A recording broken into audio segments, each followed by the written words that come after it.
Good morning, everyone, and thank you for joining us on what is a dark and dreary Tuesday morning in Dublin. I'm not sure what it's like where you are, but it's not the nicest where I am. That one's just for you, Desi. Desi always wonders why people tell us what the weather is like, so I figured I'd start today with a little weather announcement. Thank you for joining us today. Today we have Íse Murphy, that is how you pronounce her name, delivering a session on transport management for big games events. Íse has been involved in a variety of events around the world involving big transport management operations. They're one of those elements of events that are critical, and those of us who work in big events know they're critical. They're sometimes not the type of function that people outside of the industry even think of or wonder about or fathom the planning that goes into. So I'm looking forward to this one. It should be good. A couple of the usual things. Use the chat box for questions. Those of you who are in a lot of these webinars will be fed up with me telling people that, but I keep getting asked these questions, so I have to keep doing them. Use the chat box, ask any questions, and we will try and keep track of them and make sure we get them answered at the end. We'll do a Q&A with Íse when her presentation's finished. If something comes up in the chat that's really topical or really important while Íse is on that point, we might jump in the middle of the presentation and chat about it too. But just keep the questions coming in there. At the end, if you've been with us on any of the most recent webinars, you'll know that we've been letting people turn on their mics and cameras and maybe come on air with us and ask questions and stuff like that. So we'll try that again at the end of this one. And if you want to, I'll be switching on an option that will allow you to, what it's called, it's raise your hand to speak in here. And you'll be able to put your hand up. We'll be able to invite you into the room. That process takes a few seconds. There's some clicks you'll have to do on your end. And you'll be able to turn your mic and your camera on if you want to. So what I always say is, if you're willing to do that, you'll probably get your question asked and answered for sure. Whereas we'll spend our time running through the ones typed into the chat, trying to catch up and make sure that we're trying to cover them all. But if you're willing to come on, make things a little bit interactive and ask your question, you're way more likely to get an answer. So keep an eye out for that at the end. I'll let you know when I'm putting that live, and you'll have that option. As usual, I want to thank Actavo Events, who, as you guys all know, are supporting us in putting these together. I was talking with Paul Griffin in there yesterday. They're happy with how things are going, delighted with the response, particularly delighted with the response to Emily's session last week. Emily, of course, is Actavo Events Ops Manager over in the UK, and she did a session on her story and how she climbed the ladder in Actavo in there. She did that session last week, which was one of the really good ones that people got a lot out of. I'm still getting emails about that one and asking questions and looking for the recording and stuff like that. So speaking of recordings, we will have the recording of this available today or tomorrow. You can always find these recordings on the exact same page on our website where you found all the webinars, and you could click into them and register for them. So every time we complete a webinar, the picture moves from the top down to the bottom, and it's got a big recording icon on it, and that will link you straight to our YouTube channel where the recording is. So if you only ever remembered how to get to one page on our website, you'll get to register for these to attend them live, and you'll also get to click through to the recording. So that's the only page you really need to remember. I'm going to put a poll live really quick because Íse is just keen to know kind of who's in the room and what your backgrounds are. So I'm going to pop that poll live. If you wouldn't mind, pick an answer there that applies most to you, and it'll give Íse a sense of who's in the room. We'll do certificates for this as well. Again, they normally take a day or two. I should say, I know you've probably all figured this out already. When you register for the webinar, whatever you put in your first name and last name field when you register is what the system automatically takes and puts on your cert of attendance. So what I have been doing is I've manually been going through the CSV, the Excel file, and for those of you who write their, you wrote your name in all lowercase or whatever, I've put capitalization in there. For people who just write the first letter of your surname instead of your full surname, I've put the surname in. If I can figure it out at all, I've changed and adapted all them so they look better on a cert. But just keep that in mind when you're signing up for them. If you're keen on those certs and you want to have them looking well, just type your name in properly. It saves me work on the back end having to try and figure out people's surnames and put their name in properly, which is fun when you imagine the global audience we have for these. So we have hundreds in these webinars every time from all around the world, and I'm there trying to figure out Brazilian surnames or Chinese surnames. It can be fun, but I want those certs to be, I want everything to look as well as it can. So I try and do that when I can, if we've time. But if you guys can put your name in properly, it kind of helps and saves me having to do that. So that's interesting. A lot, 43% event organizers, 27% working in crowd safety. Only 8% say they're involved in major event transport, which is interesting. It probably speaks to how specialized the field this is, even within big games events, that the people who look after the transport, it's quite a specialized skill set. So I'm just going to pop one of Ise's slides up really quick so you can get a sense of who she is and why she's here. I'm always keen that you guys know the value in these sessions by understanding, the presenter's experience, their background, their qualifications. I've known Ise a long time. I understand and I'm very familiar with her passion for events, her passion for crowd safety and event safety in general, her specific love for the transport side of things. So while I get all that, I'm keen to make sure that everyone else understands that too. So I just get to pop this slide up and save Ise some of that embarrassing bit where you have to talk about yourself, which is always very annoying on these webinars. But again, I do think it's important that people understand the background and the experience of the people delivering them, so you know that there's value in listening. There's no point us asking for an hour or two of your day to listen to someone without you understanding that there's actual value in what they're saying and they are experienced, and you may disagree with them or you may have a counterpoint to something they say, but I think it's important that you know that they know what they're talking about, they have lived it, they've done it, and that they're constantly learning the same as the rest of us.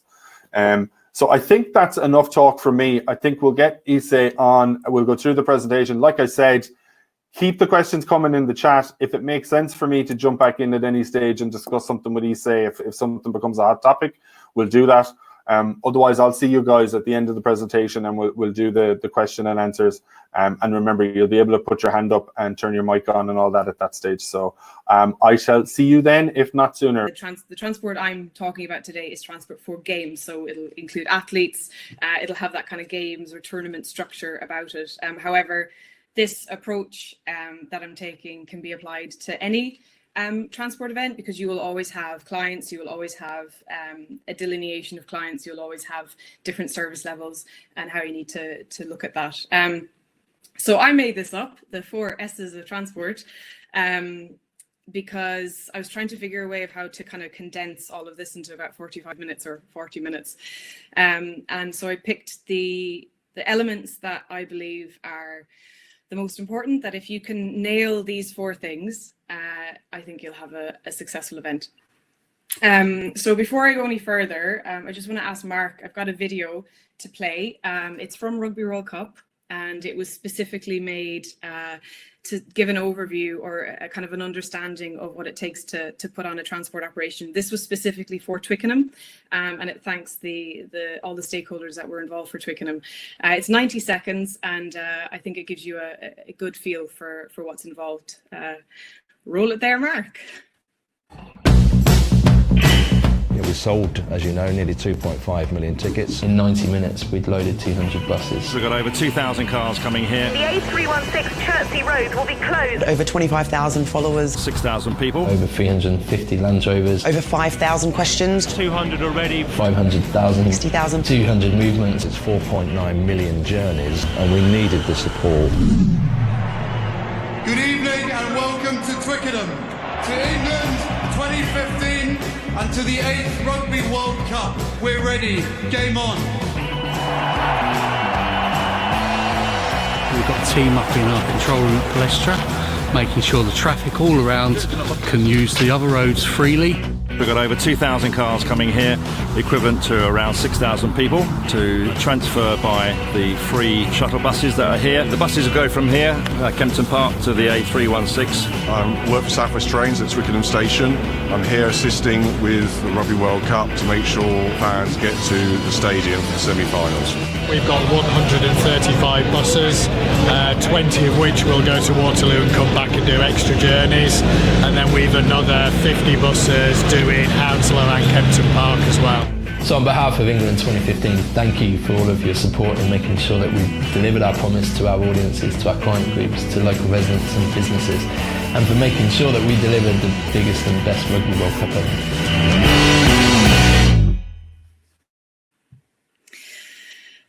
So that's that one always gets me excited anyway. That just gives you kind of a feel for what it really takes to be part of or to deliver a transport operation. And as Mark says, kind of, you know, people who aren't in the industry, you don't really think about it as a as a function, and actually it is possibly one of the most important, because if it's not working, you're not going to get to the event. So basically, first with the safety element is encompassing getting everyone to the event and back from the event safely. So that looks at everyone who's coming to the event, be it the spectators, be it clients, VIP, media, the teams themselves, match officials. So everyone needs a different level of service. Everyone needs a different service in order to get to the venue. So generally for games or a tournament, you have this sort of grouping. Now it depends based on the type of event, what kind of clients you have. For example, for the Commonwealth Games, you'll have chef de mission, you'll have people who look after the kind of country's teams. But for something like a tournament, it's a different kind of ball game, forgive the pun, because it's one sport rather than a number of different sports. So different clients will have different levels of service. So the teams, generally, if it's a games, you'll have they'll have their own arrivals and departure service. They'll reside at an athlete's village. They'll have a dedicated bus shuttle service, to and from where they need to go from, competition venues back to their own venue. For a tournament, the team will have their own dedicated coach and driver that will stay with them for the duration that they're there. So once again, even within the athletes themselves, you've got different services based on requirements. Ticket holders or spectators or customers, or however we want to call them, I mean, completely different ways, different venues, different approaches. City centre, you'll be expecting public transport. Outside of a city centre or more countryside, you'll be expecting vehicles. So for a festival, for example, you're going to expect that lesser amount of people are going to be taking the train and more amount of people will be driving, also based on what they'll be taking with them. Media, media, broadcast, they're a huge part of, they're a very important part of the whole event. Media generally have, once again, depending on the event, sometimes they'll have a dedicated shuttle bus service from their accommodation to the venue, or arrival and departure service as well. Workforce, so that will include paid staff, and volunteers. So often there'll always be a balance of, encouraging people to take public transport, and then sometimes there'll be a dedicated service or a dedicated shuttle bus to get from either the local train station to the venue. There's always a bit of parking on site, especially for volunteers as well. So, but once again, it depends. I mean, at Rugby World Cup, at Glasgow as well, I had my own vehicle, which was fantastic because you can fit a normal size cone in a Land Rover Discovery. So I was very happy. Then VIPs, so that can range from, there'll be different kind of levels of VIPs, once again, depending on the event, depending on the kind of level, you know, we always would have at some of these major events, you'd have a protected person, you know, so they would have, then that's a whole different approach as well, where you need to facilitate any of their close protection and be able to facilitate their access and egress to the venue swiftly and safely. And oftentimes you don't get a heads up either when they're coming, so you need to make sure that you're facilitating that.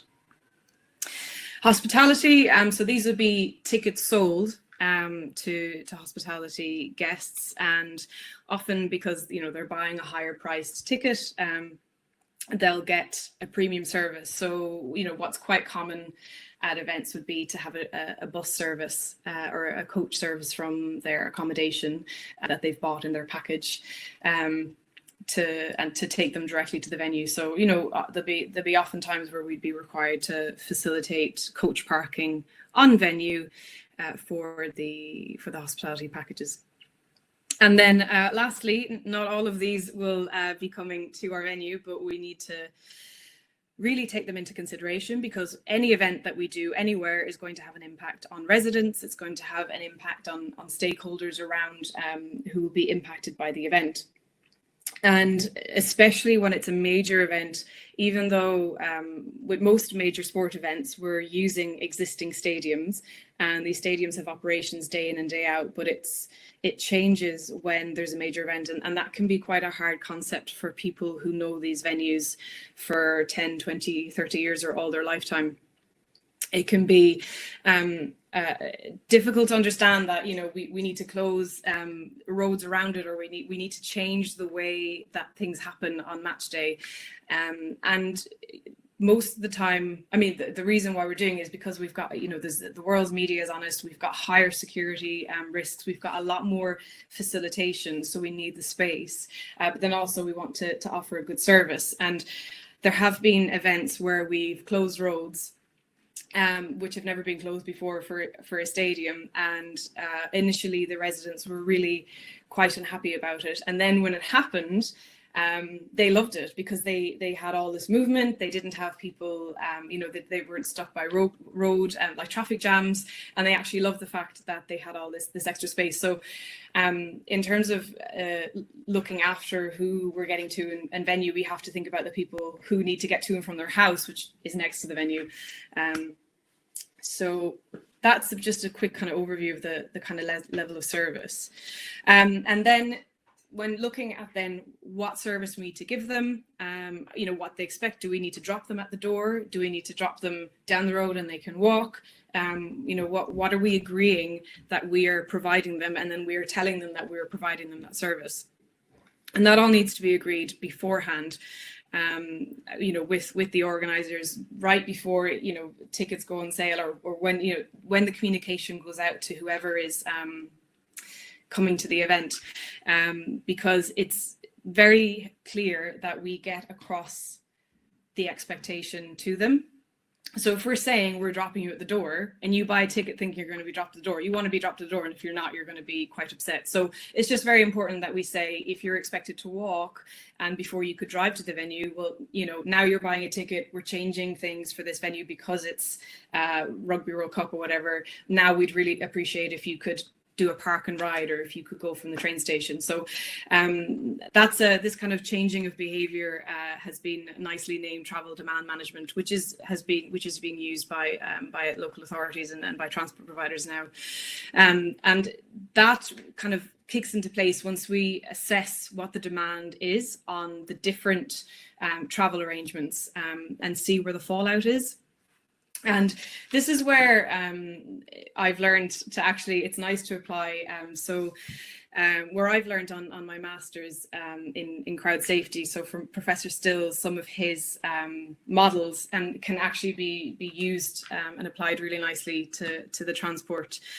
So for example, the ramp analysis, which is routes, area, movement and profile, a lot of time you can kind of apply that to understanding, right, where are they coming from, you know, what are our type of crowd, like, is it okay that we can put them all on a train together, or do we need to segregate them? Different profiles will have different requirements on how we can transport them to the venue.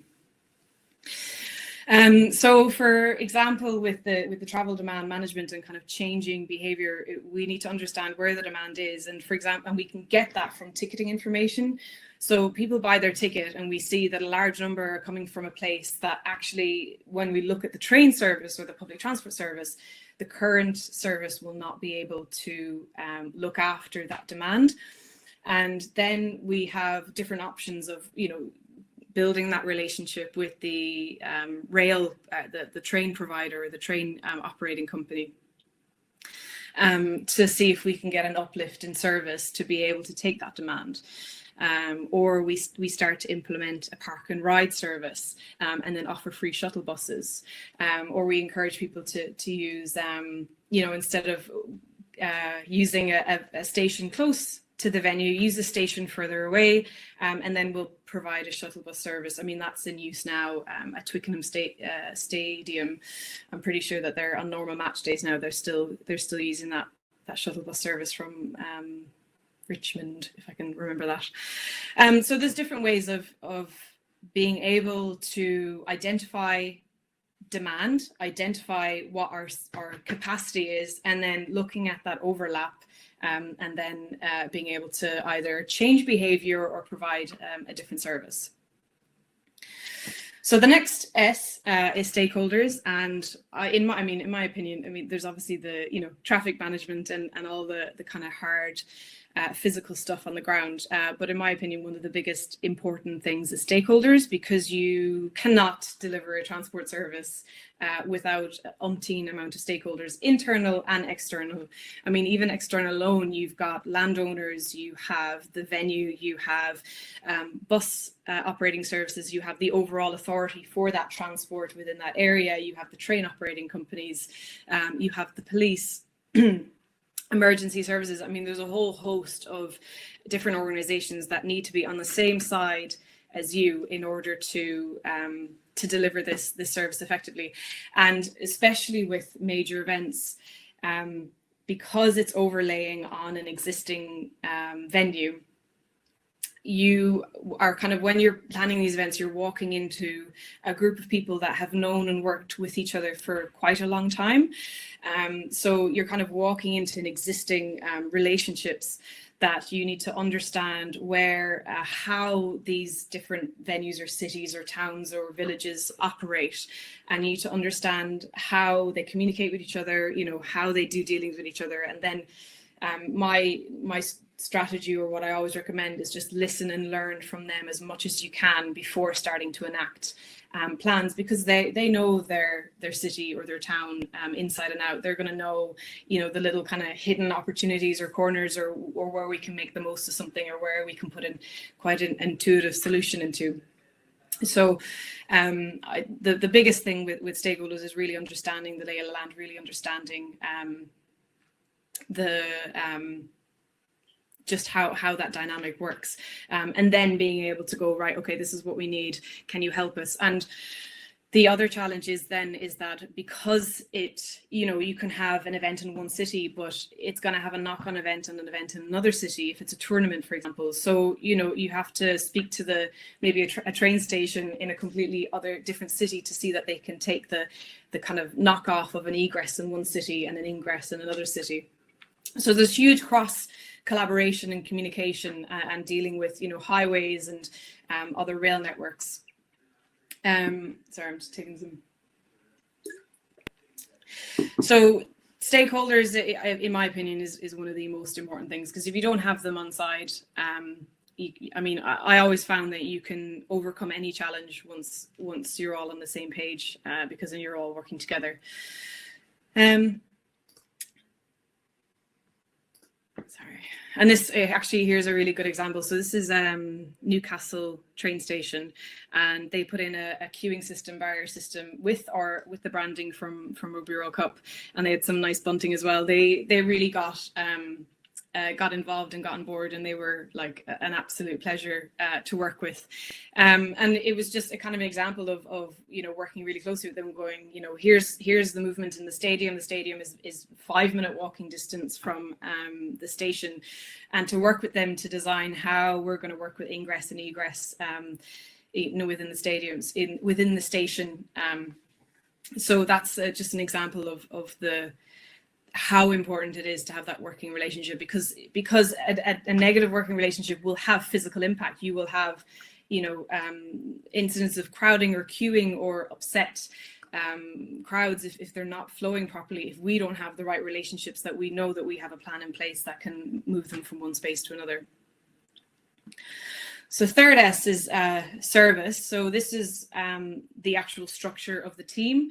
And once again, this changes per event, and even for the same type of event in a different year can have a completely different structure. It all depends on the country you're in, the local area and how it needs to be set up, and just how to different people kind of structure it different ways. So you'll always have an arrivals and departures function, because there will always be people coming in and leaving.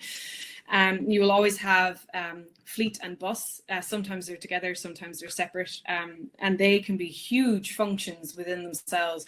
The transport team is a resource heavy, even as that video showed it, with 300 volunteers. And that's just a small tournament. So add another sport, add 20 different sports, and it becomes a massive undertaking.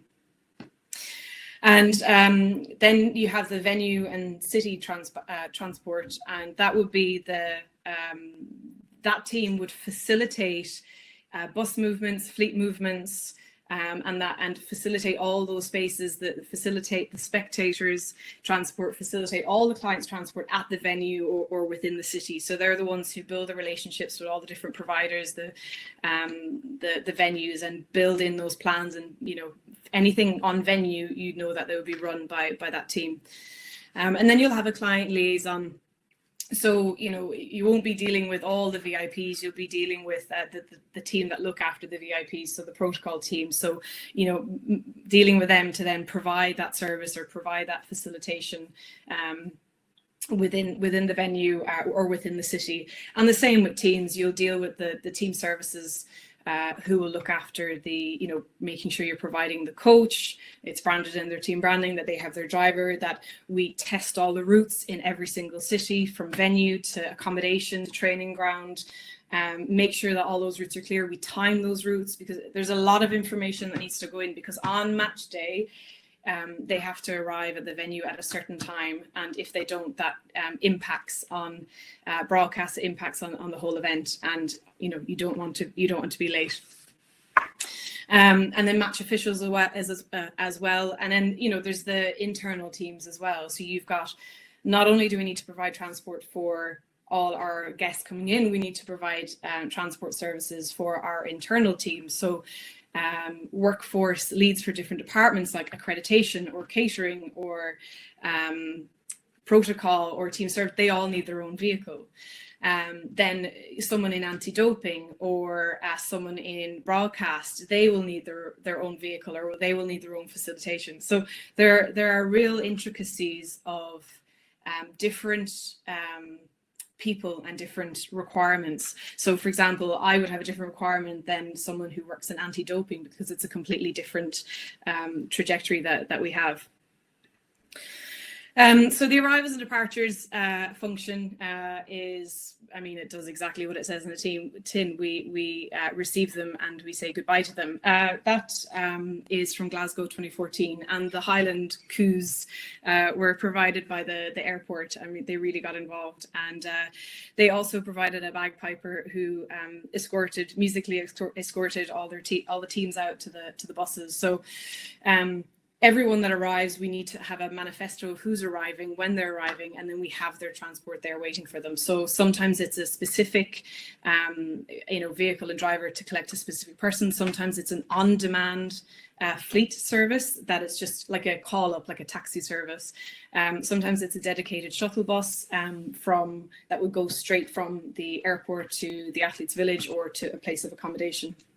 And this is often the longest running service as well, because it starts long before the event starts, because everyone needs to be on venue. Bus systems then, I mean, that's a huge undertaking because you need it's the procuring the contract of the fleet of buses, branding them or not branding them depending on the event again, and then scheduling them. So there'll be, opening ceremony, that's opening ceremony there at Glasgow. Closing ceremonies, you'll have daily services, and you'll have schedules for media, schedules for athletes. So it's a huge piece of work, bus system, but it once again, it depends. Is it a tournament? Is it a games? For example, at a tournament, you'll have a host of VIPs. They normally have their own car and driver, but for an event such as an opening ceremony, we'll put them all into one coach together because it just makes our operation able to be facilitated than having a million cars coming in and dropping off. It means we can control it better as well.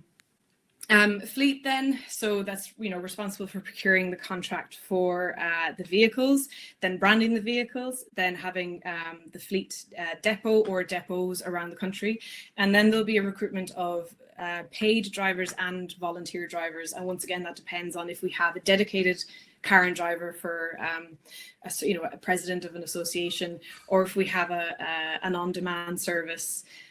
Or if the car is actually assigned to a member of staff.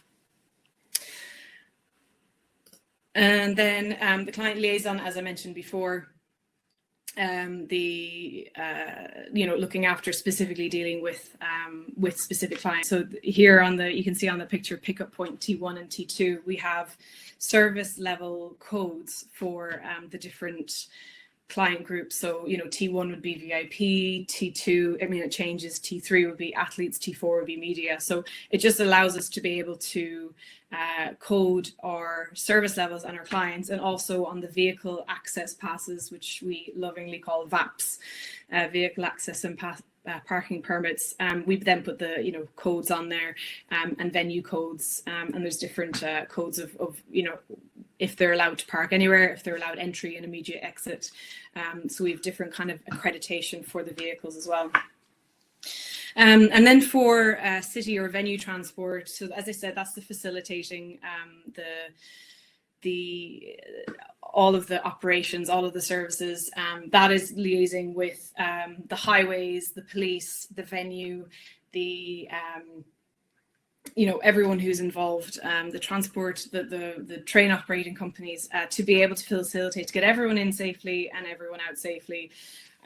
We work with the venue and the city and the traffic management company to design ingress and egress plans, to make sure that we've got vehicle pedestrian mitigation. We don't want to be having a vehicle route right next to the stadium that happens to cross a huge pedestrian crossing, and that goes back to another reason why we close a lot of roads, is to facilitate that safe movement of crowds. And generally speaking, the more we can keep vehicles away, the better, and only allow in the vehicles that need to get in, and get in quickly and on time. Even though we do rehearsals with team buses and kit vans and all their associated vehicles, we draw out routes, we time the routes. Something will always happen, so it's important to always plan for when they will get lost. What will we do? Because someone will always get lost, or something will always happen where someone gets stuck and you need to kind of rescue them. So it's so important that this plan B is assumed, because something will always happen. Crowds are dynamic. Crowds, you don't have transport without crowds. So that is what happens. And here's just a snippet of, we had a shuttle bus service that used to be paid, but we made it free to get everyone from the station to the venue at Rugby World Cup, because we knew the demand exceeded the normal supply. And it's very important, again, because we didn't put on the buses. The buses were put on by a bus operating company. So it's a lot of the times we have no control. We have to build that relationship with the operator to say, right, this is what we need. This is what we suggest or recommend. Can you bring your expertise in? Can we build a plan together? And then that always leads me to signage.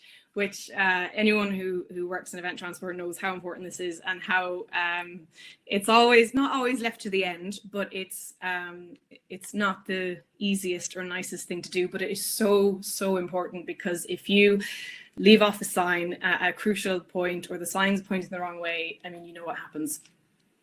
So signage, and that's why I say signage and toilets, because it is a huge crucial point. We need information that goes out to reduce background demand, as we call it. So basically, everyone who uses these routes around a venue or around a city or a town, they get the warning. So, you know, your standard, 2 weeks from now, this event is on. That is, you know, what you're seeing on the motorways is becoming more and more common, because these organizations are realizing the positive impact that having this signage and warning people and giving them information to then be able to make their own decision has a huge positive impact. And so it's not just the traffic management, it's talking to the people who normally use that space, arming them with information that, okay, there's a whole load of people coming, maybe you might want to, unless you're coming to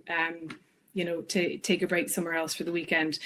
It's arming the information of our attendees, you know, using an app, or using like any kind of marketing communication. So the emails, the on the back of tickets, giving them information of how we want them to get to the venue, because there are so many like, you know, you can put in a postcode in Google Maps and it will take you a certain route to the venue, but that might not be a safe route, or what we deem a safe route, or it might take you down a road that's actually going to be closed on match day, but Google Maps doesn't know that. So it's very important that we give the information, and that they trust us to give them the right information of how they can get there on time. And, you know, sometimes as well with getting to venue or getting away from venue, we all know that we don't like to queue, and I don't know where this number comes from, so forgive me if this is wrong, but I think I read somewhere that after about 10 minutes of queuing, people start to get annoyed. So sometimes, you know, as you know, it's a better idea to send them around the long way so they can keep, you know, moving slowly along, than to kind of queue them up somewhere. So that's the kind of, I think I'll leave it there, because I went on. I didn't even look at any of my notes throughout the whole time. So I hope this was helpful. But it just to kind of remind that I feel that if you nail the safety, because safety is paramount, no matter how much something is going to be a great experience, if it's not safe, it's not worth doing. There are too many people coming to this event. It has to be safe. You can't succeed without all stakeholders on board. I mean, you can get it done, and of course you can have a good event, but I believe real success comes from really having a good relationship with everyone, and that can be really, really challenging, especially when you're coming into cities or towns or venues that have kind of long-term relationships. So that is also a very important one. And if you know that there are relationships that are not so positive, to then build in your backup plan. Okay, I know I can't rely on X person, so my backup plan is, you know, Y or Z. To know that you kind of don't need to rely on a relationship if you know that maybe they don't have a good relationship with you, or whoever. The service then obviously is, you know, delineating who the clients are, what type of service they need, how we're going to get them to venue. Is the existing service or capacity enough? If it isn't enough, do we need to change their behavior? Do we need to provide them a different service? And then, you know, then on venue, that we can facilitate them in, around and out, that they're not they're not interacting with each other. We don't have vehicle pedestrian mitigation. If we do, that we safely manage that with crossings, etc. So really understanding that the service and how we deliver that service. And then, as I said, signage. I mean, it's the information. So the signage on traffic management, the signage on tickets or emails or Twitter or physical signage on the day.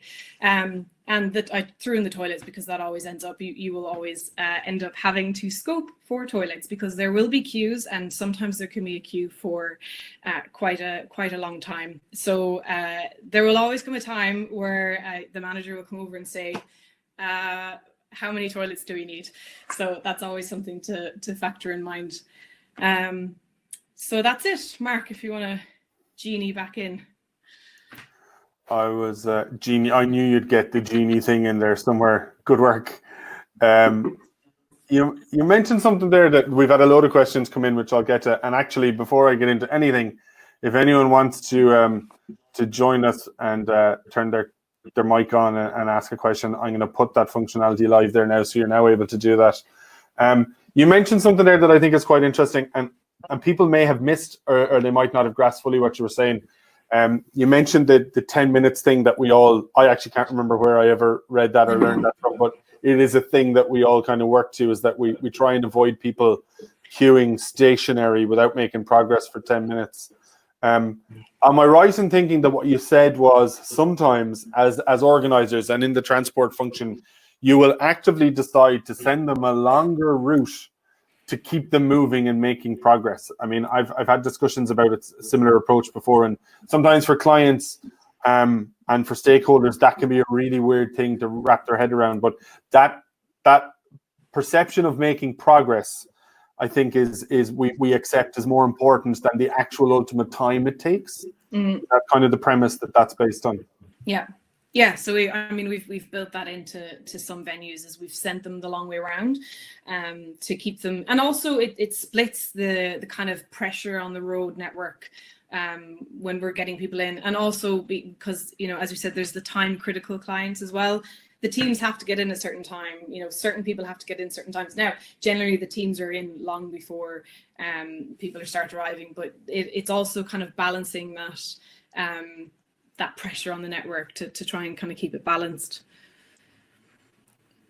Yeah, it's an interesting one. It's something we looked at on a project for a large European airport at one stage too, and it was a long conversation to try and explain to them that if they can keep the people moving through the airport, people don't feel like they're in any sort of a delay. No one really is counting steps.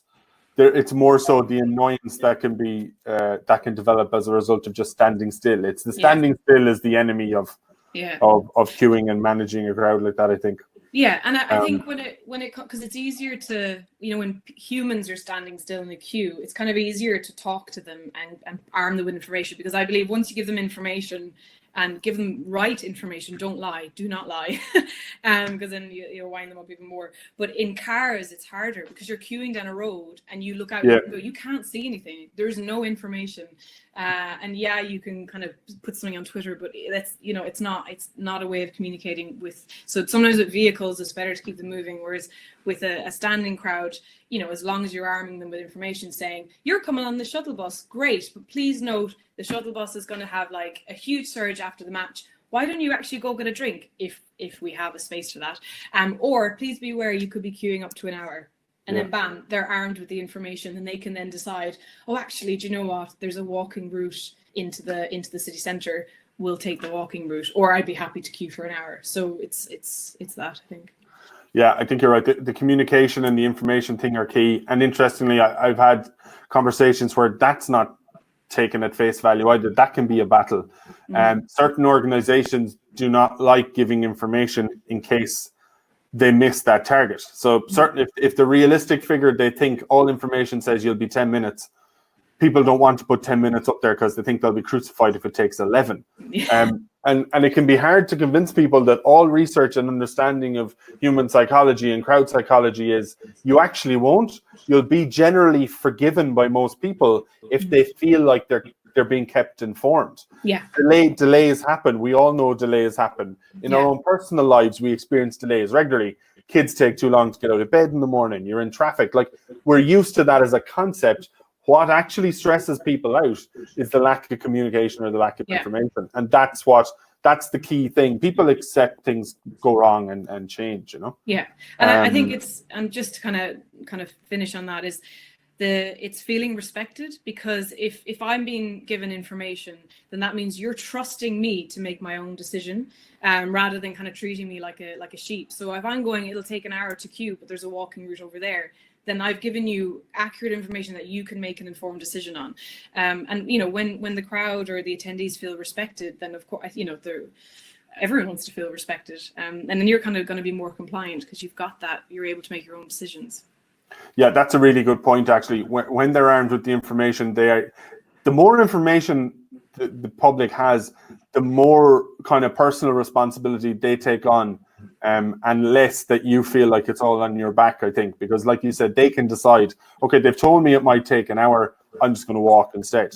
Whereas if they're 40 minutes into it and then suddenly they realize, like, if I'd known it was taking this long, I'd have walked. That's where the annoyance comes in. Yeah. And when it's the transport function, especially with arrivals and departure, you don't want them leaving with a bad taste or arriving already with a bad taste. Because then everyone else's function is trying to fix that for the day. And no matter how good all the other functions are, people could leave then with a sour taste. And that's the beauty of the big games types events, is that all those things have to work together. And everyone kind of understands that camaraderie and teamwork ethos is there, because everyone understands my function, if I'm transport, can derail what everyone else has worked so hard on. So we need to be on top of it. There's a good question in there from Dan, and it's Rugby World Cup specific, but he was saying, did the media reports of queuing and delays at the railway stations at Rugby World Cup lead to more people attending by other means? Did you see a direct impact to reports of delays, that people start appearing heavier traffic on other routes or other methods?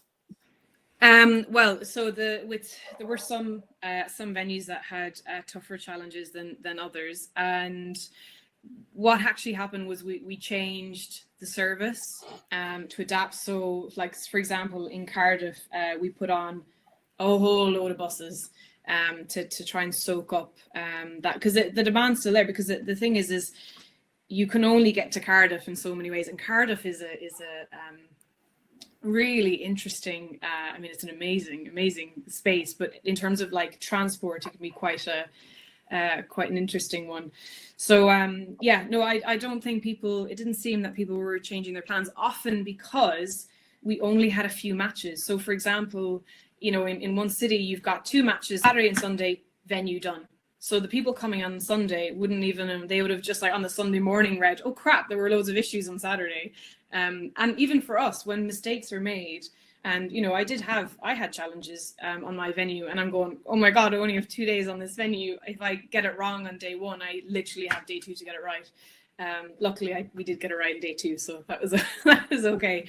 But yeah, no, with tournaments, you don't have time to change plans, because they only have so many matches. So yeah, I think Maria has a question, and I think it's related to, I think you mentioned that from a bus driver perspective, sometimes they're professionals, sometimes they're volunteers.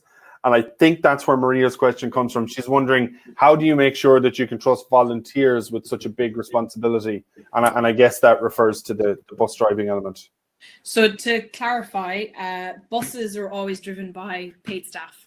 Okay. So we only had, apologies for that. So fleet, when I said I could have picked that up, right? Referring to cars. So we had some cars that were driven by volunteers who they go through like a whole, I mean, to become a volunteer is quite a challenge in itself.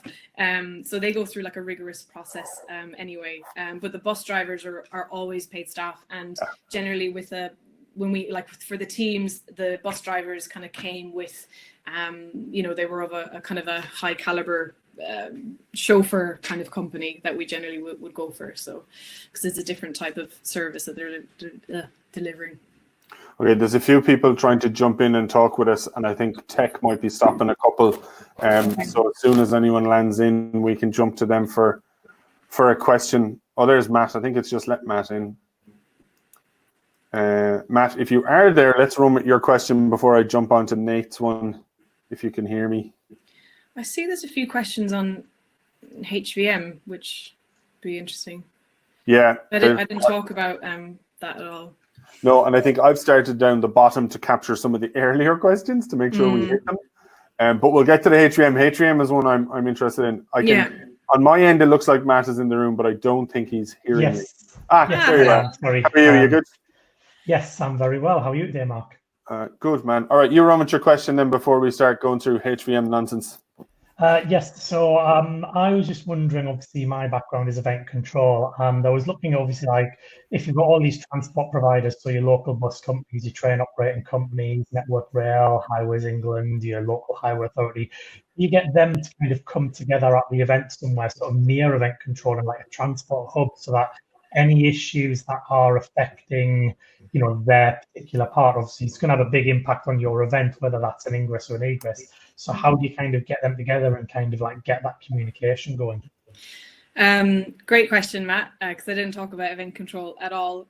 Yeah, there's always, depending on the city. I mean, in one city, there's only one representative in the venue event control. In another city, you have event control within the stadium, you have a city control, and then you also have a police.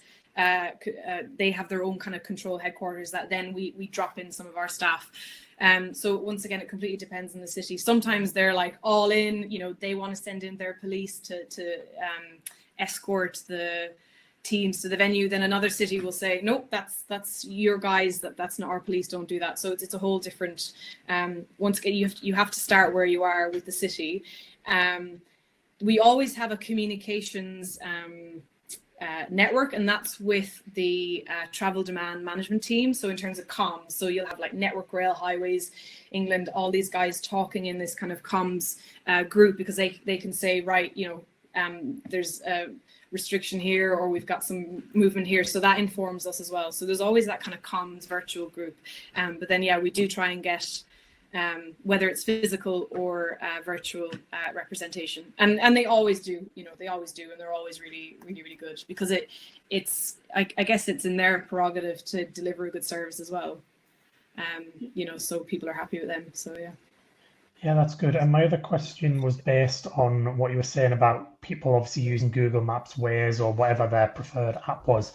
Now, some of them, particularly on Google and Waze, do allow, I'm going to say people in the loosest possible sense, can put in things like closures, whether that's for an event or road in advance on some, and that obviously allows people, providers, whatever, to do that kind of forward planning. And I know obviously in Google, I can literally select a date 2 months in advance. If I want to go, you know, on a course somewhere, I'll select that date just in case there's any kind of planned closures in.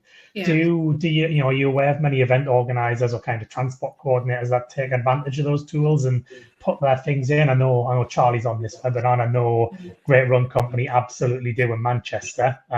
Don't know whether it's him directly or not, but they certainly do take full advantage of that. Is that common, do you think? Yeah, I think most, especially the recurring events, will use that. We'll use that kind of service to, you know, put in the road closures. With the big events, a lot of times they want to use their own app. They want to link it with the ticketing and things, and then they'll put in the road closures and stuff into the app. So discouraging people using other services, but to use their own. But it just depends. Every event is different. But yeah, absolutely, they're you know, they would use that those services. And then even, you know, if it's an event in the middle of nowhere that never existed before, you know, then registering it on Google, so then actually people can find their way to the exact place you want them to go to, rather than putting in a postcode that takes them to 2 fields left over there and then upset the farmer. So yeah, because it is a huge difference, because, you know, obviously the vast majority of people, they're going to use something they're familiar with anyway, regardless of whether they're attending the event or not. But obviously, by the very nature of a customer-facing app, it's not therefore going to be used by residents or people going to the city for a meeting. And that's you know, I've seen that happen with a couple of events where they've got this all singing, all dancing app, and this happened in Newcastle for Rugby World Cup. They had this all singing, all dancing app telling you about everything that was going on in the city. But for me, who lived in the city, it was no use to me. And likewise, for people who I knew were coming to the city for something that wasn't Rugby World Cup, the information that was available never actually reached its intended recipients. Yeah, exactly. It's great. Yeah, I think it's a challenge. I think for the big games, when they try and use the proprietary apps, they must know the kind of the pros and cons. And I think we all know what will win out in the end there. They won't be thinking the way we're all thinking, Matt. They'll be thinking about all the the sponsors and everything who want to make sure that their logos in front of however many 100,000 people a day and all that, which will win out ultimately, and someone will be getting $750,000 to build the shiniest app ever. You know, Matt, thank you for that. Much appreciated. Thank you, Mark. He said there's one there from Nate, which I think is interesting. From a transport management plan perspective, what kind of counter-terrorism input or impact does CT planning have, and how much would that be? Would like the CT people be at the table during all the kind of planning on the transport side? Is that a key element? Yeah. So having the police on board is a make or break. They need to be on board from the start. We need to present our plans to them, and oftentimes they're inputting into those plans with us. Because there are, it depends on the threat level at the event at the time, but we do always heighten it because of the media attention that event gets. So there will be, certain types of protective measures put in place, HPM, and this is where the road closure part comes in. Closing the roads not just for ease of access, but also to protect the venue and protect people coming in. And then we have the vehicle access passes, the VAPs, which is then another level of security, because the last thing you want is a car driving right up next to parked team buses right at the venue where there's about 60,000 people. So there's no way, because of the security, because of the police, because of our access control points, vehicle access control points, that vehicle will not be able to get in. So those plans are put out, those plans are tested, and then using the traffic management, we then close off lanes off of motorways, for example, that only the cars with VAPs can access, and then if they don't have any, they get rerouted and sent back. Yeah, I think if you're nerdy about event planning and big event planning and stuff like that, it's one of the most fascinating functions, because you get to manage something that is one of the key things we always try to avoid, which is the interplay between vehicles and pedestrians. And when you're looking at transport management, especially as you get in within that last mile and in around the stadiums and in around the venues, you're going to, by definition, you're going to have interplay between traffic and normally big vehicles as well. So you're talking big 52-seater buses. And if you take something like, the Rugby World Cup or something, where you're going to have, and we saw it in some of your pictures, you're going to have the buses coming in to park in areas that are barriered off. There'll be people wanting to see their favorite rugby players and all that. So, from a nerdy event planning perspective, it's one of the most interesting areas to work in, because you have to deal with. Yeah. You have to deal with the people and the pedestrian versus traffic interface, which is fascinating and always a challenge. Yeah, and it's that kind of you've got your security perimeter, and then also it's facilitating, making sure that our emergency services can get in, making sure that they have a space in there, making sure that during the event day and days before, that any police or any CT come in, they sweep. There's a whole sweep done of the venue. So the venue goes from dirty to clean, and once it's clean, accreditation is in full swing, and that would include, vehicle access as well. And that's when road closures go into place. So there's a whole area just on that, and obviously that's led by the police, and then we match our plans. The security team, there's a security function within games and tournaments, and then we marry in with the police. So yeah, it's a whole. Right. That's interesting. You mentioned just the emergency vehicle thing. I know Gassan is in the room there, was looking to ask a question about that. I've press the magic button to let them come in and talk. So we'll see, does that work out? In the meantime, Thomas is wondering, have you seen What Three Words? You know that What Three Words app? Have you seen that used to good effect on the transport side? Yes, well, we've got in, a place like Saudi Arabia, you've got a car park that's like 3 kilometers squared, and then you're going, where are you? Oh, I'm in the sand next to like a car, so like What Three Words is like the way of kind of finding, helping you to find your space. So, that's a great, a fantastic tool. I haven't really seen it. I've kind of used it myself, but it's not been used in any of the major events, because it's a sort of different, you wouldn't yeah, it'd be really applicable for like big spaces, like festivals, or big sandy places, big green spaces where you've got no marker. But yeah, no, I'm a advocate. I think that's where it's been used to best effect is greenfield sites, and as you say, Middle East events and stuff like that. I know in the UK there seems to be good adoption of it in the UK, where even some of the localized emergency services and stuff are really starting to kind of try and get people to use it. If we're not affiliates or anything of theirs, but if anyone wants to have a look, it's called What 3 Words, and it's just a way of they've mapped the world. So is it a 3 by 3 meter space? Am I right? I think so. I think they've literally mapped everything to 3 meter by 3 meter boxes. So you'll get a 3-word phrase that indicates a specific 3 by 3 meter area. I'm sorry to Josh and the guys in What 3 Words if I've absolutely butchered that, but I think that's how it works. It is quite effective, I have to say. I fear that technology is not letting Gassan Smith into the room to ask this question, so I might just run with it.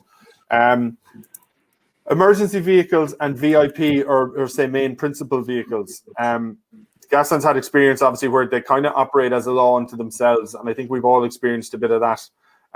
So what plans can you have in place in control when those vehicles start breaking through barriers is what he's asked. I think from an emergency vehicle perspective, that's one thing, because you very much will have, you're going to have a radio controller or a coordinator with you to deal with that. I think things like VIP vehicles and principals and stuff like that, they should operate exactly the same way, and you should have the same recourse with them. But I think the reality is we've all dealt with it, where sometimes you just have to make do with that in the moment, figure it out, clear it, and just know that you probably couldn't have done anything. That person was going to insist on ending up where they ended up, Yeah. That's my experience of it anyway.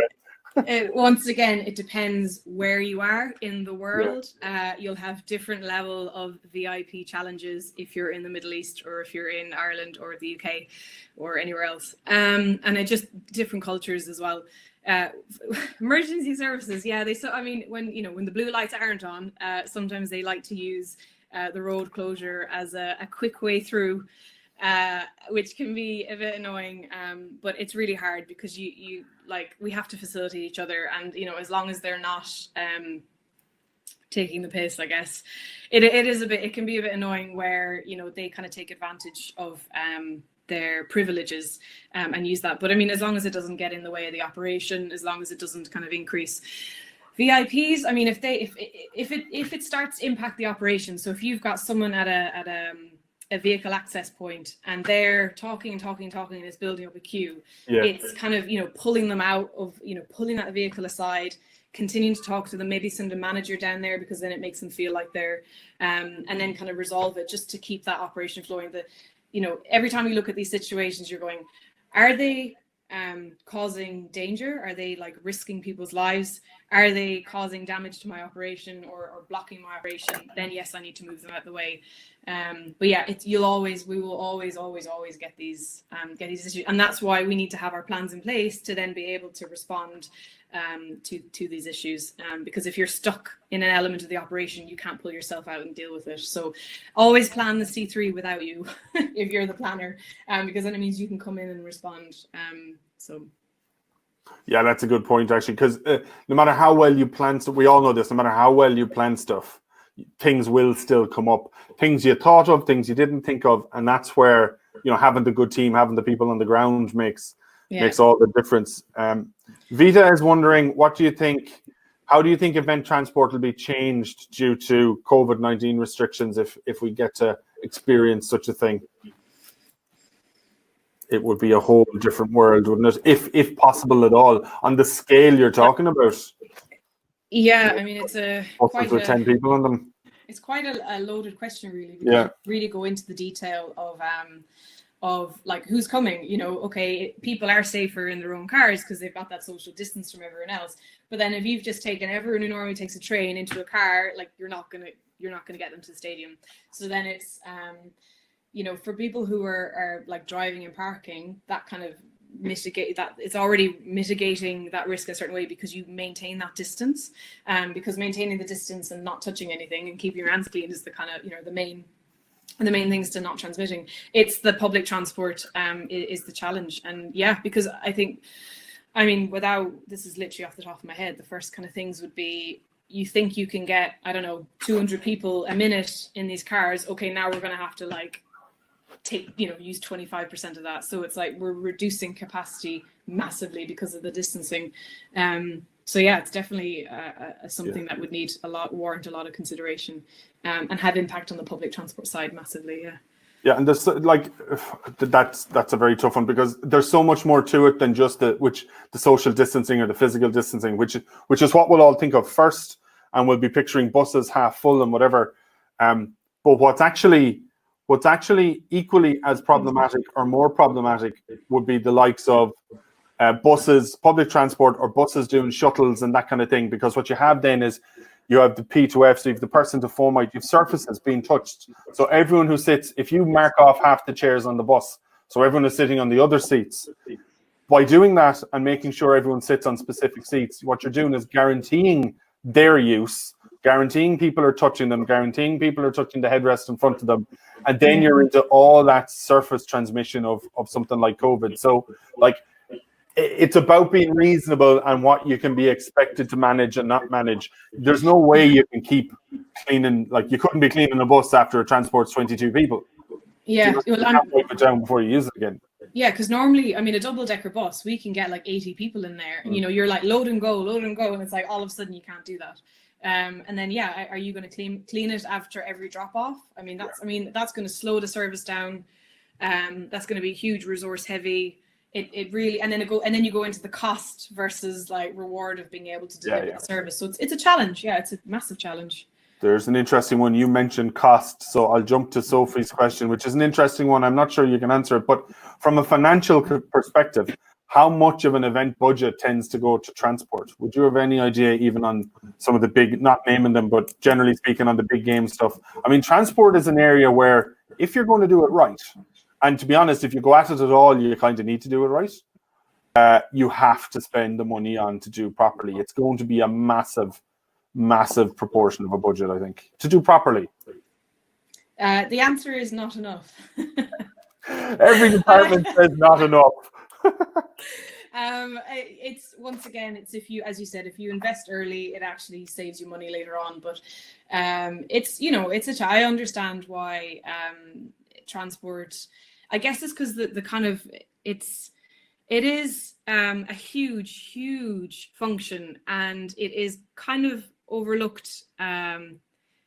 It can be overlooked in terms of how much resource it really needs to deliver the service, because it's not just 2 hours in a match day. Like, it is like a 24-hour thing, because you've got all these like on-demand services in the fleet and the car and drivers and the team buses. And I mean, it's a huge piece of work, and then people need to be in the background managing all of that. So yeah, there's always you could always do with really investing in good good systems early on, and then I always feel then you don't need to scramble and panic buy at the end, and then it gets too expensive. So yeah, I hope that answers the question. The likes of the big games events, I think, come closest to getting it right, in that they know it's a key specific function. They know to involve people in those offices and planning early. You'll always still be in there thinking you want more money, but when you come further down the scale of event size and scale, transport quite often is one of the last things that get money thrown or organization put into it. So on a big games event, it should be a significant level of investment. Vita's wondering, and I can't even answer this, do you know of any courses or certificates in event or transport, or is there anything specifically training wise for kind of transport management or transport planning, or have you seen that? I mean, well, there's degrees and masters in transport planning. That would be more not events. City kind of. I mean, my love for crowd safety came from transport, because without crowds you don't have transport. So it's about moving people instead of walking. They're on four wheels. So I mean, in terms of transport planning, I definitely would recommend. Because I don't think there's anything out there on transport planning for events, especially, but I would definitely recommend the crowd safety stuff, because it's so intricately linked. I don't know if that helps. Yeah, I think it does. I think, there will be a lot of courses around general kind of cities planning, spatial planning and transport planning from that perspective, but not event specific, which I guess it should be the same basic structures, formats, theories and everything. But what you're probably not going to find is that someone has maybe developed courses specifically for events, because the demand may not be there often enough to warrant it maybe at a university level. To be honest, the best people I know working on the transport side of things know it through experience and probably have come from the crowd safety side. So understand crowds, understand movement, and then tend to specialize in transport because that's what they're experienced in. There's a question, that's a very specific question, Marwan, actually. Is it better to have multiple smaller shuttle hubs or one big shuttle hub if you're doing shuttle runs? What are the pros and cons? I think Ise's answer to that may well be it really does depend on the city, the infrastructure, the games. That actually depends on loads and loads of things. I think in a perfect world, you could be in Saudi in the desert and have that 3 kilometer wide car park as one massive shuttle hub and manage it properly with all the resources in the world. But I think when you're parachuted into Cardiff or Leeds or somewhere to do the Rugby World Cup, you're kind of dealing with infrastructure that's available to you and you're coming up with the best solution there and then for that actual city. Yeah, that's once again, I mean, you've kind of hit the nail on the head. It is completely space dependent, because have you got the space to drop everyone off safely that they can then get to the venue safely? Where are the kind of bronchioles coming in? So if you look at the venue, then look at all the transport hubs. Is it something that actually you need? There's a lot coming on the west side and a lot coming on the east side. Actually, we do need a service from each to bring them in. Or is it like we can route them in because actually we've got like a huge pickup space and we can just keep running buses and there'll never be a queue. So yeah, it just depends on the numbers coming through. So it's back to that demand and supply. Is there demand? Is there supply? Is there a fallout? Then how do we deal with that fallout? Do we send, so for one event, like we set up 2 park and ride services, and those shuttle buses, they all came into the same drop-off point at the venue, just at different load zones. So it can absolutely be done. It just depends on what is required for the space. Yeah, Matt makes a good point in the chat just as regards we were talking about the buses and wiping them down and all that.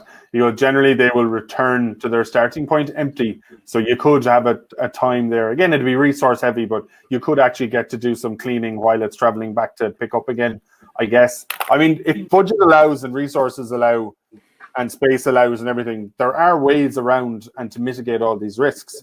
I think just the reality of it is questionable. There's some good conversations. There's some good conversations going on in the chat there, which I'm going to have to catch up with a bit later. One thing you mentioned, and we were wondering about during the session, was when you talk about the fleet services, when you have a load of, if you talk about the cars, like how important is a contingency within your numbers there? I mean, as much as buses can break down, cars can break down. When you're doing the planning, how much of it, like, is there a golden rule of like always book 10% contingency for your vehicles, or how do you figure out how many extra to have sitting up in a depot? Like, so we'd either have the vehicles at the depot or the vehicles on venue. So for example, at an airport, because you've got 2 services, a request for transport or an on-demand service. So the request for transport is like calling up a taxi and booking the time, whereas the on-demand service is calling it down from a load zone. So we'd always have enough that would take, if we had like one plane load of athletes, and they were going to take that shuttle bus, so 80 people, or how many people we were fitting on that 50, then we go, right, we're going to have 7 cars here, but knowing that by the time those cars are filled, the depot will send another whatever, or the bus depot will send another bus. So it's just like that kind of time of like, how can we start moving people? So once again, it's back to that, making them feel like there's progress, without making them feel like they're just standing around and waiting. So we send a couple of cars down, they start filling them. As that's happening, we're sending the backup shuttle bus. But yeah, there's always like a what if, like we always have, we'll have a bus load zone just about a couple of 100 meters away from in front of the airport or the train station, where if there's space. And there'll always be like one contingency bus. And then, you know, it goes, there's always like, we always have to factor, but like, you know, what if there's, we have parking suspensions and there's a car there? What if, and we always have to factor that in. And there's some cities where, you know, we're going, oh, we'll just tow it. Okay, well, what tow truck? Oh, the city only has one and it's the city the size of Bristol. Oh, okay, well, how are we going to, so it's like, you have to think the worst, because the worst will always happen. You will always have a road closure and you will always have a car parked in the, you know, in a suspended bay, and then sometimes you're going to have to, you know, tow it or lift it and make sure you have that contingency, because it will happen. No, 100% it will happen, and that's why I was wondering, is there a magic golden rule? I think I'm watching the chat. I think Marwan, who asked the question about the multiple shuttle hubs or transport hubs versus one, he seems to have a very specific challenge where the event he's working on is in a UNESCO World Heritage Site. Ooh. So there aren't spaces for parking. And then where they're doing the shuttles, it's quite cramped already. So he's trying to figure out the best. Marwan, without sounding funny, that's quite a specific issue. It could be worth maybe getting in contact with myself or Íse or any of the rest of us, and with more detail, we might be able to poke through that a bit for you. Yeah. But I'm getting a sense of where you're coming from there. That sounds like the joys of doing. You know, you get these challenges. Someone sees a World Heritage Site or sees a protected building and goes, oh, it'd be great for an event. And then you go, yeah, because you don't have to actually figure out making it happen. And all the things you can't do because it's designated as a World Heritage Site. So Marwan, I think if you wanted to pop us a mail, myself, Íse, or if anyone else offers in the chat there, someone might be able to kind of help you on your specific challenge. It sounds like an interesting one. Yeah. I'm just scanning through the chat there to see if there are any other questions. Let me see what else had come in. Yeah,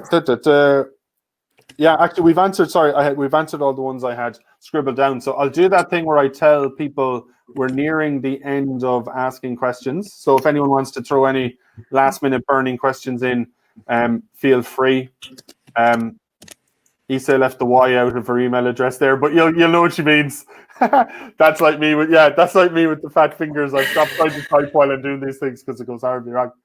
I think for me, and again, I understand that I'm coming from a nerdy background, and so are you, and in fairness, so are some of the people in the room, but transport for games and transport for events in general fascinate a lot of us, because not that other elements and other departments aren't as complicated, but maybe I personally don't have as much experience with the others, but I find there are so many moving parts on the transport side of things that it is a fascinating one to be involved in and have to figure out. And sometimes the small events in smaller towns or cities can be just as challenging to figure out.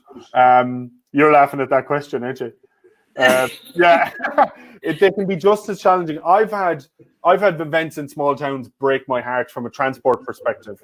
Whereas when you're working on something bigger, and maybe like you say, you've got the team, you've got the resources, you can get there, fairly easily through a structured approach. But I mean, I've tried to run emergency routes. We work on a horse fair event where there's literally, and Keith Still is still in the room, he's not going to like this, but there's literally no way to run this 300-year-old event in this town without your emergency route having to go through where we know there will be horses.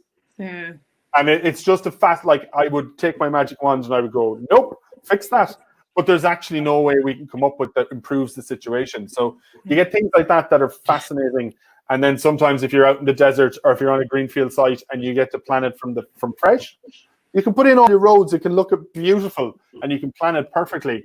Whereas when you're dealing with the town that you're given and 300 years of it's always happened this way, that's an awful lot of it's always happened this way to kind of try and fix it. Yeah, and that's where it goes back to that stakeholder thing, because there's most of the time actually I spend trying to get on the trying to build a good relationship, because once you do, then the planning just kind of takes off.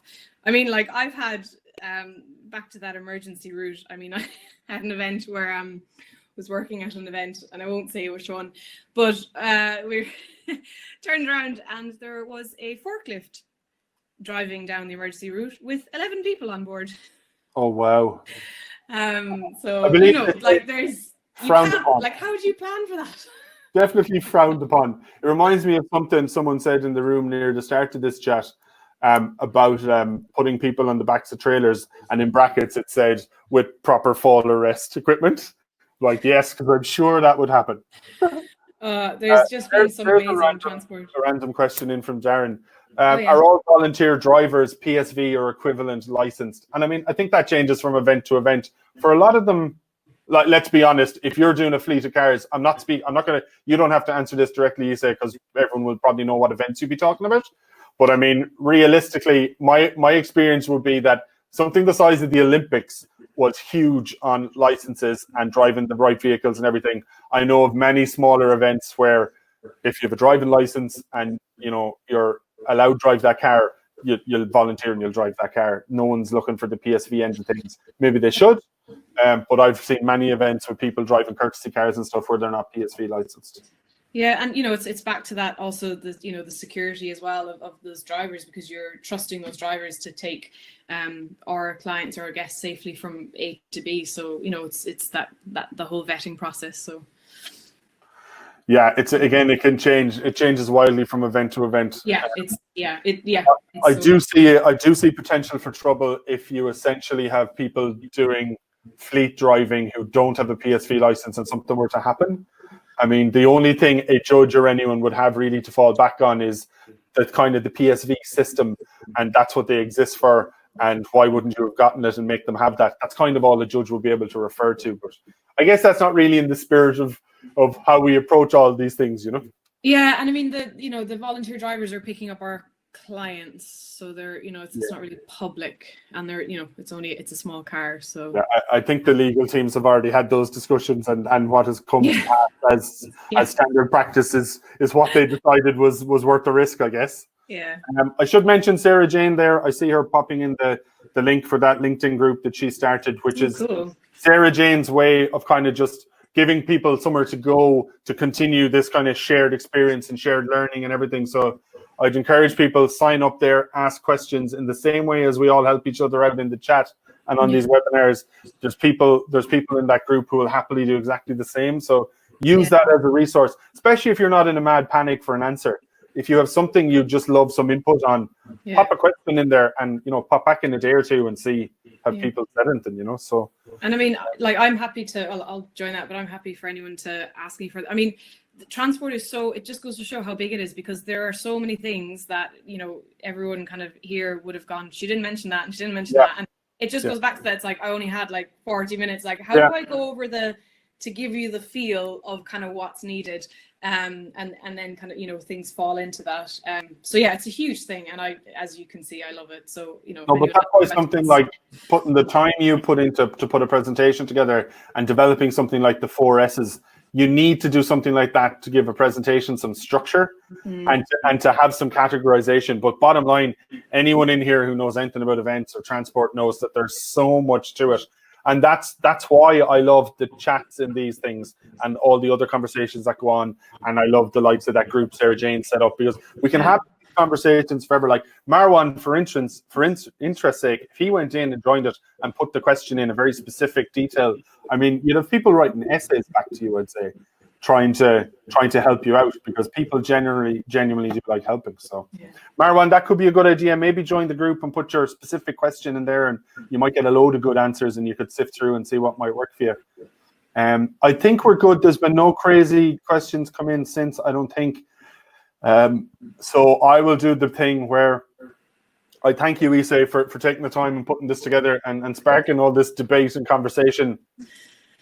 When I turn this off, if you still keep your window open, you should be able to scroll down through that chat and you'll be able to see some of the fun conversations that have been happening and the things that were that people started getting into. I think it's fascinating to give people these opportunities, even if they're ignoring you and me, but they're in there having seriously good conversations, and they may never have met, they may never have spoken before. It's the beauty of some of these things, is people are really getting into conversations here, so it's really good. It's fun. Thank you, Shane McCauley. You did stay till the end. There's the proof. Shane. Cheers. All right, Íse, thank you very much. Thank you, everyone, for joining us. We're back on Friday.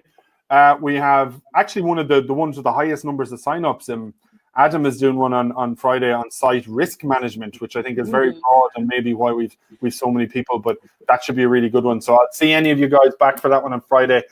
In the meantime, stay safe, and I shall talk to you all soon. Thanks, guys. Bye-bye. Thanks so much. Take care.